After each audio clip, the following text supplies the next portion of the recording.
Hello and welcome to my channel. I'm Shauna, I'm passionate about pages, and today I want to share with you the last in my series of layouts I've been making with the gorgeous Kintsugi Inspirations papers. I've called this series Veins of Gold because I've taken inspiration from the gold veining in the papers to add gold in different ways onto all of my layouts. This one is literally using the scraps. I have cut the pieces that I had left over into 2 3/4 inch squares. So this one, I had quite a bit of this pattern left over. I think like almost a full sheet of this one left over. So that did double duty. And then this one is my favorite, but I did keep some of that, and it's got the lovely petal pink on the background of it. So just with those two lots of leftover papers, I've been able to have 4 patterns that are showing. I thought I would make it a very simple outline grid. There is a second page that I'll show you that'll go with this, but everything I did on that I'm doing on this one, and it's just like a mirror image. So hang around to the end to see the double layout and how I have created a journal box for that second layout. So I'm working on a 12 by 12 piece of white willow cardstock, and the squares, you know, they balance quite nicely, but I'm feeling like my photos are disappearing because I printed them with a white border. This was a lovely, it's winter here in Perth, Western Australia, where I live. And last week we happened to get a day that was 23 degrees through the day and no wind. That's very unusual in Perth because it's a coastal city. And so my daughter said, hey, let's go have a picnic tea at the beach. Tea is dinner here in Australia. And so that's what we did. Now, I'm thinking, do you like the look of that behind it? This is Misty Moonlight, which is one of the colours that's in it. It's two-toned, so that's like the true colour of the cardstock, but I think I like the lighter colour because I feel like it matches these better than, you know, like that's the lighter side there. So I could just do the panel behind the photos, but then when I'm looking at this, I feel like it needs a frame around it. So, and because that's only going to be like 8.5 inches that I need, I could actually cut the square for those photos from the middle of this sheet and use the outside as a frame for my page. Woohoo! Love it. So let's decide how big I can have the frame. I'll take it off the mat so it's easier for you to see the frame. So I'll often do 1/4 inch frame.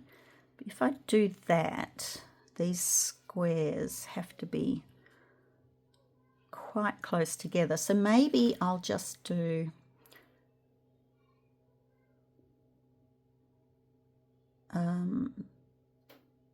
that, like not quite 3/8, no, whatever it is, between 1/8 and 1/4. Yeah, that's what I'll do. So what I need to do, I want this edge to be level with the cardstock so that there's not a blue border dividing the two pages. So whatever I take off on the top, no, whatever I take off here, I have to double it off the other side. So I'll cut, it's just, I know what it is. It's 3/16 of an inch. Look, round it down or round it up to suit yourself. I'll I'll take that off here, and then if I take double that off one edge, I'll be able to balance it. Okay, let's just pop these out to the side so I remember. I am a patchworker as well, so I do love, these all remind me of fabric, and I do love playing with patterns. So one of the things that I like to do is mix large and small patterns and tone on tone with multicolored. And so I feel like this pack gives a good mix of that. Alrighty, so that's 1/4 of an inch, that's 1/8 of an inch, that's the line in between. So look, it's just a sliver, wafer thin sliver. And if I did one of those, so it was 1, 2,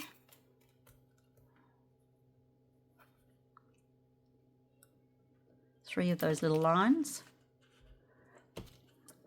So now I have to do 6 of the little lines. There. Oh, yes. I rotated the paper, so this was my first cut. And take that off. And then we keep our fingers crossed that the maths was right. So, oh, look at that. Happy days. So you see then you've got the blue showing on 3 sides, but not on the panel that's in the middle. White willow cardstock often doesn't play nice with a trimmer, and you end up with a few little furries on the edge. So just sand those off. So do take the time when you're going to put these together. Right, just double check that that's going to work. Yes, all right. Now I need to cut out the middle of this. Now I often do this, cut out the middle if most of the top layer is going to cover it.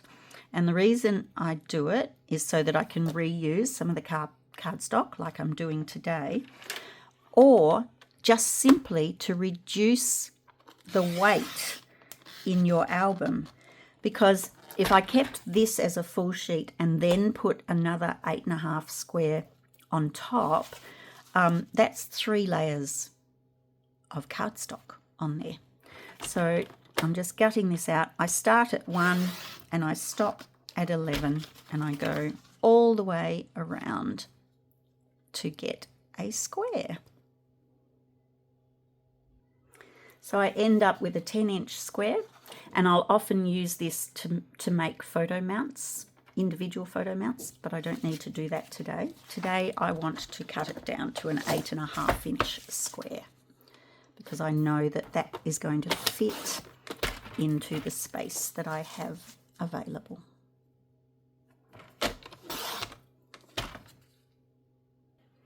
And rather than make you watch all of that, here we are. I've stuck the white sheet to my backing, and I've put the photo mount sheet down on the bottom. So I think that's how that's going to go. Oh yeah, see? Don't the photos look so much better like that?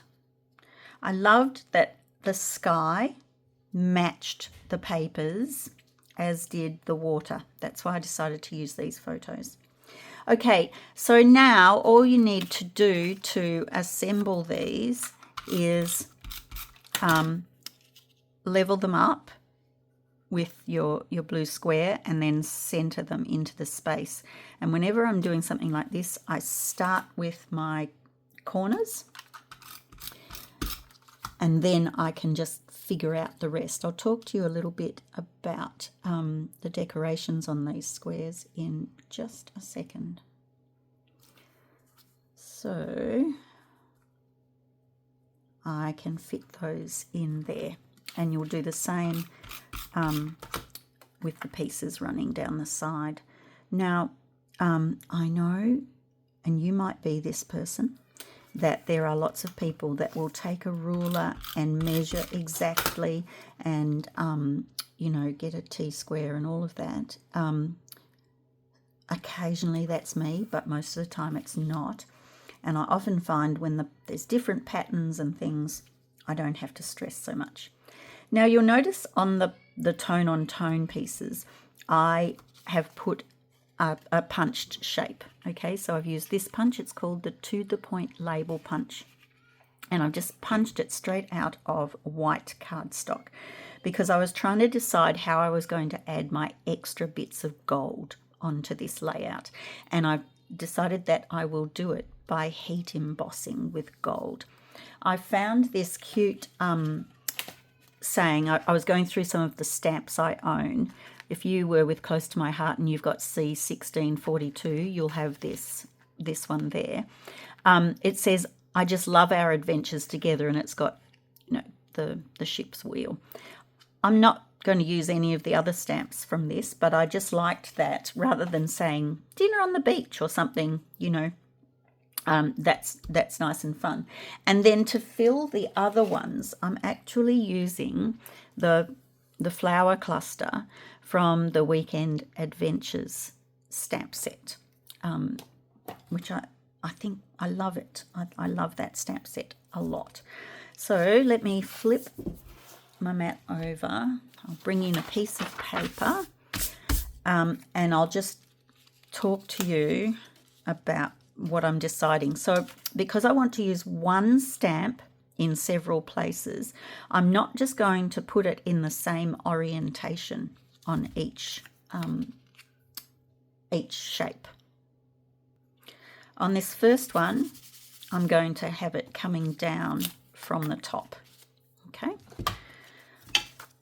And then on the next one, I will probably have it centered. So I'm just turning it upside down and going to stamp it that way. Whoops. I had a bit of adhesive on the back of it that's sticking. I was heat embossing for the other side before starting this video, and did what I'm sure you've all done before, and sent my little container of powder flying. So I will heat emboss this one and the other one off camera and then show you what it looks like. Alrighty, so it's all stuck down and I'm happy with that. And you'll see, so here the flowers are coming in from the top, here they're coming from the bottom. But I'm feeling like the white shapes need a bit of help to stand out from the background a little bit more.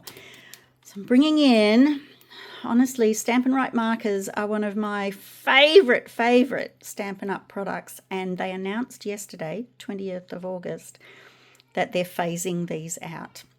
So if you also like Stampin' Write markers and you don't have all the colours, jump onto my website and place an order because they will sell out pretty quickly. So I've got the, what's this one? Balmy Blue, which matches that colour, and the Petal Pink, which matches this colour. I'll just zoom in. It's not rocket science, but I just thought I would show you how I get around this shape. And I'm just using some little dots. I did this one on, there's a video on this channel using the in colours where I used this same shape and this technique. So basically I start with dots where there's a point, okay, and then I come in from each point a little way, and then if my spacing's not perfect, the place where it's jumbled is in the middle and not at a point, because the points are way more obvious. Sorry if you can hear that squealing. The grandkids are just suffering witching hour. And that's the way you go around and fill it in. So let me finish that and give you a look. And here we go. This is what the finished layout looks like. So let me show you the pen dots. Where I had embossing going over the edge, I just started and ended the dots on the outer edges. Here there was quite a big space, so I filled some in. Oh, I need to add one more little dot there. And you'll see then that these two are upright, but not exactly the same position. This one's coming in from an angle, this one's coming from an angle, that one's upright. So there's a bit of movement in all of those. Then to tell my story, I used two larger photos over here rather than square ones on this side.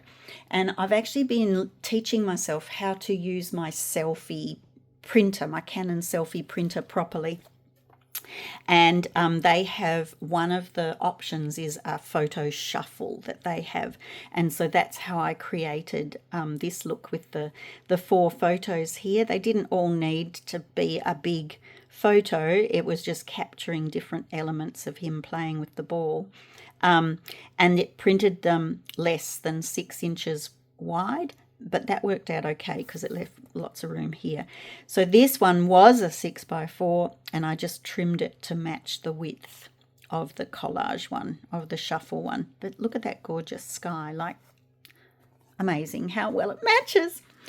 So now for my story, I used the punch again with gold foil paper, punched 1, cut it in half, and tucked that under my my strip. It's exactly 2 inches wide, and used some real scrappy scraps of this piece to cut along the lines of the design, just to bring some pattern paper in along the way. And so excited. 1 week since the experience, I've scrapbooked it, I've journaled it, and we're done. Let me know in the comments what you think about this. Is it something you would use, something you would do? And if you have no experience with heat embossing and you'd like me to do a little tutorial, let me know in the comments for that too. Happy to oblige. Thanks for watching. If you liked what you've seen, be sure to subscribe so that you'll be notified each time I release a new video. And before the August ends, I will be sharing another video with the 2025-27 in colours to help you see what's available in the special. Bye for now.